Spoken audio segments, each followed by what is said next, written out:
tunakwenda kufanya ubunifu kwenye mwani wetu ambao tunazalisha ndani. Kwa tunaenda kufanya katika mashine ile ni kwenda kutumia mwani, kuboresha mwani wetu katika kile ambacho kimo katika mwani.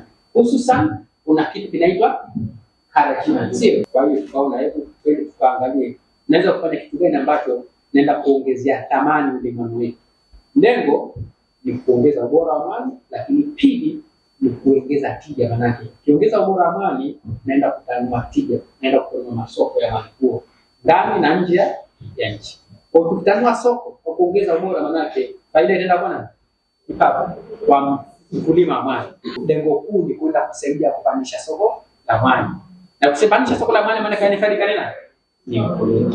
Na ndio maana leo kaitwa hapa ili hichi ambacho kinaenda kufanyika muwe na at least uelewa nacho. Ikifika huko mwanze kuwa na bashasha kwamba yes, uchumi wa bluu sasa naomba tuwe wasikivu sana. Tufahamu kilicho kitakachozungumzwa, lakini tuulize sana. Sababu hata kwenye dini yetu naomba miongoni mwa mchezo kusoma nini? Ni kuuliza. Kwa kila ambacho unashauku kujua kwenye nchi, usisite kuuliza ili kueleweshwa. Wewe sasa ukae balozi kwa wengine. The reason for working on this workshop with our local seaweed farmers here in Zanzibar is to acknowledge the work that they've done and to learn so much from them that we can bring to our systems. The system that I have is where we can process seaweed in small quantities around the shoreline, keeping it fresh. And by processing fresh, we get more volume, we get more value and higher levels of bioactivity and functional ingredients that will make these products more appealing.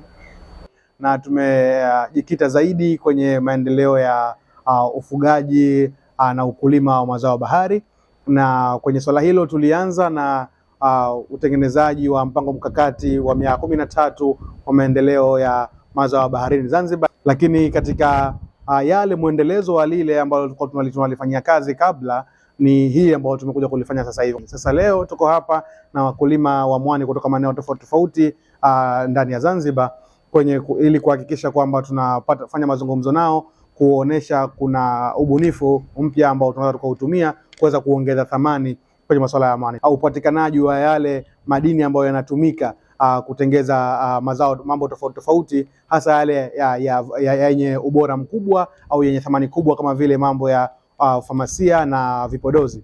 Sasa kwenye hilo tumejaribu kuleta kifaa ambacho tunaweza kukitumia kuweza kuchakata mwani ungali mbichi ili kuweza kupata yale mazao ambayo tunahitaji. Sisi tunaweza tukasaidia kwa upatikanaji wa hivi vifaa vyote, lakini lengo ni kwamba kuwe na umiliki wa nyumbani kabisa, yani wale wakulima wenyewe wawe ni wamiliki wa hivi vifaa, na kile wanachokizalisha tuwasaidie kuweza kukipeleka mahali husika ambapo kwenye viwanda ambavyo vinaweza vikatumia madini hayo na kuweza kutengeza vitu vyenye thamani kubwa.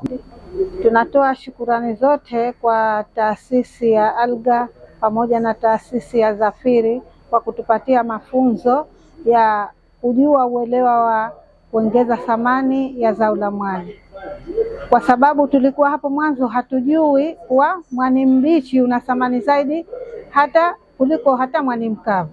Kwa maana hiyo tunaishukuru serikali yetu ya Mapinduzi ya Zanzibar.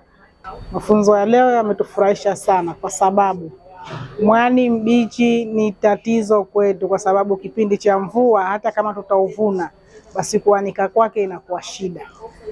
Na tutakapouanika hata makampuni yenyewe kununua nako shida. Lakini kwa vile mafunzo ya leo tumepata na tunaambiwa kwamba inayopotea zaidi ni ile ambayo ule umaji, na ule umaji ndio ambao unatakiwa kwenye mambo ya madawa na kwenye mambo niseme mambo ya mbolea. Funzo tuliyopata, nashukuru sana kwa sisi wakulima wa mwani, kwa maana japo hatujakuwa tayari kile kitu tumekipata, lakini tunaona tumefarajika kutokana na tulivyoambiwa mwani namna gani utaendelea. Kwanza tumeambiwa tuwe na tathmini, hatutathmini hasa huu mwani kutokana na utengenezaji. Tulivyokuwa mwanzo mwani tunauza mpaka tukaushe, tushughulikie, tuwanike, tukaushe ndipo tuuze, lakini japo bado, lakini tunafarajika.